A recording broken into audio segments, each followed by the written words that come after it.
नमस्कार दोस्तों। तो पहले भाग में हमारे 2 पॉइंट रह गए थे। दो की है शेयर बाज़ार और भारतीय स्टॉक एक्सचेंज। ठीक है, तो हम पहले शेयर बाज़ार के बारे में पढ़ते हैं। शेयर्स का बड़े पैमाने पर ट्रेडिंग शेयर बाज़ार में किया जाता है। शेयर बाज़ार एक ऐसा प्लेटफॉर्म है जहां शेयर्स की खरीदी का और बिक्री का भाव निश्चित करके व्यवहार किया जाता है। पहले शेयर बाज़ार एक स्थान हुआ करता था। शेयर बाज़ार के ट्रेडिंग फ्लोर पर लेन देन किया जाता था। आपने कभी चित्रों में ट्रेडिंग फ्लोर देखा होगा। इस ट्रेडिंग फ्लोर पर लोगों को हाथ ऊंचे करके और जोर से चिल्लाकर, साथ ही एक दूसरे को संकेत करके व्यवहार करता हुआ देखा होगा। शेयर बाज़ार में व्यवहार करने का यह एक पुराना तरीका था। ये प्रथा अस्तित्व में नहीं है। फिलहाल फ्यूचर्स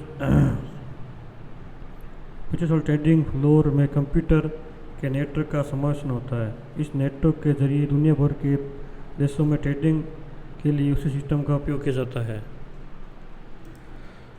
शेयर बाज़ार का मूलभूत हेतु खरीदार और विक्रेता सिक्योरिटीज़ का व्यवहारपूर्ण होने के लिए जरूरी सुविधा उपलब्ध कराना और जोखिम को कम करना है। शेयर बाज़ार में प्राइमरी और सेकेंडरी ऐसे दो बाज़ार होते हैं जहां प्राइमरी मार्केट में नई सिक्योरिटीज इश्यू की जाती है और फिर उनका एक अस्तित्व निर्माण होता है। उसके बाद उन सिक्योरिटीज़ व्यवहार का सेकेंडरी मार्केट में होता है। शेयर बाज़ार के माध्यम से ये व्यवहार पूर्ण होता है।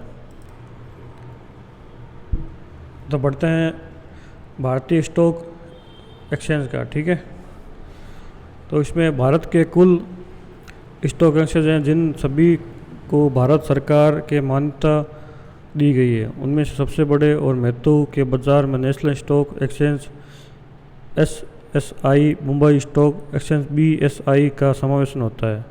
भारत के शेयर बाज़ार में हर दिन होने वाले ट्रेडिंग में बड़े पैमाने की ट्रेडिंग SS और BSS के जरिए की जाती है।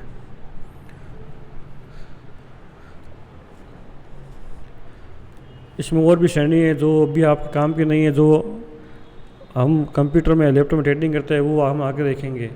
तो मिलते हैं नेक्स्ट वीडियो में। तब तक लिए जय हिंद, जय भारत।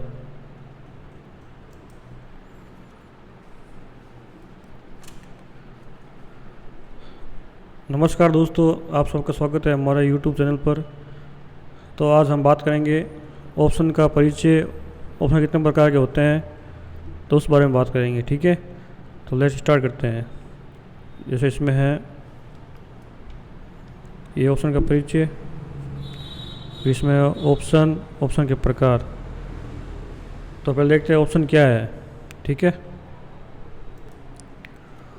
ऑप्शन मूलभूत रूप से एक फ्यूचर और फॉरवर्ड मार्केट से अलग हैं। ऑप्शन के कॉन्ट्रैक्ट के कारण ऑप्शन धारक को कुछ करने का अधिकार मिलता है, मगर उस पर यह अधिकार का उपयोग करने की शक्ति नहीं की जाती।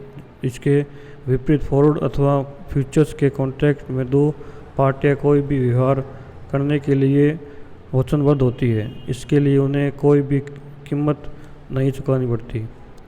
फ्यूचर्स का कॉन्ट्रैक्ट करने के लिए सिर्फ मार्जिन के रुपए देने पड़ते हैं, पर ऑप्शन का कॉन्ट्रैक्ट करने के लिए प्रीमियम की पूरी रकम का पेमेंट करने की ज़रूरत होती है।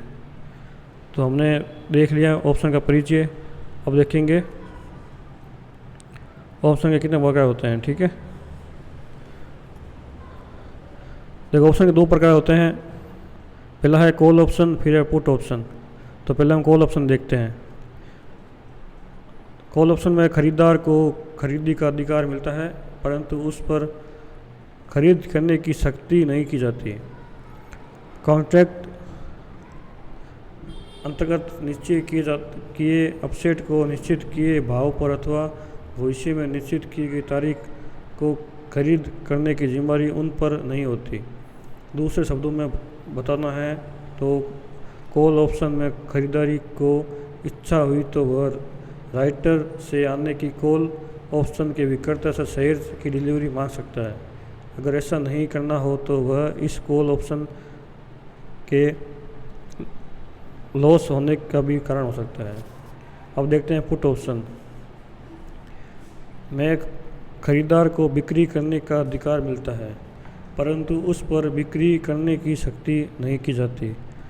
कॉन्ट्रैक्ट के लिए अंतर्गत निश्चित किए अपसेट को निश्चित किए भाव पर अथवा भविष्य में निश्चित की गई तारीख को बिक्री करने की जिम्मेदारी उन पर नहीं होती।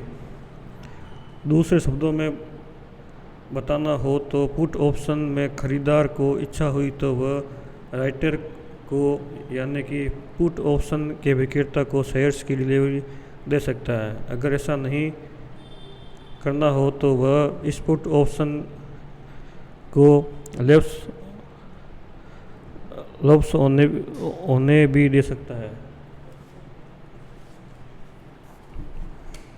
संक्षिप्त रूप से बताना हो तो निश्चित किए गए शेयर्स को खरीदने के लिए मिले हुए अधिकार को कॉल ऑप्शन कहते हैं और निश्चित किए हुए शेयर्स को बेचने के लिए मिले हुए अधिकार को पुट ऑप्शन कहते हैं। ऑप्शन का कॉन्ट्रैक्ट कोई भी व्यक्ति कर सकता है। सामान्य कॉन्ट्रैक्ट के नियमों की तरह ही इस कॉन्ट्रैक्ट का व्यापार करना पड़ता है। इस कॉन्ट्रैक्ट के कानून अथवा नियम कॉन्ट्रैक्ट के राइटर द्वारा निश्चित किए जाते हैं। राइटर स्वयं स्टॉक का मालिक होता है। इस कॉल पर अमल किया जाता है, तब वह डिलीवरी देने के लिए कॉन्ट्रैक्ट के अंतर्गत बद्ध हो जाता है। राइटर की कॉल की रूपरेखा तैयार करता है। इस कॉल की रूपरेखा तैयार करने वाले के पास कॉल के कॉन्ट्रैक्ट के अंतर्गत आने वाले सभी अपसेट का मालिकाना हक होगा, तो उस कवर्ड कॉल राइटर के पहचान जाएगा। परंतु अगर कॉल राइटर के पास हर किसी अपसेट का अथवा शेयर्स का मालिकाना हक नहीं हो तो और भी फिर भी उसने उसकी रूपरेखा राइट की है तो उसे अनकवर्ड राइटर के पहचाना जाता है। इस ऑप्शन को अननेकेड कवर्ड अथवा नेकेड ऑप्शन कॉल के पहचाना जाता है।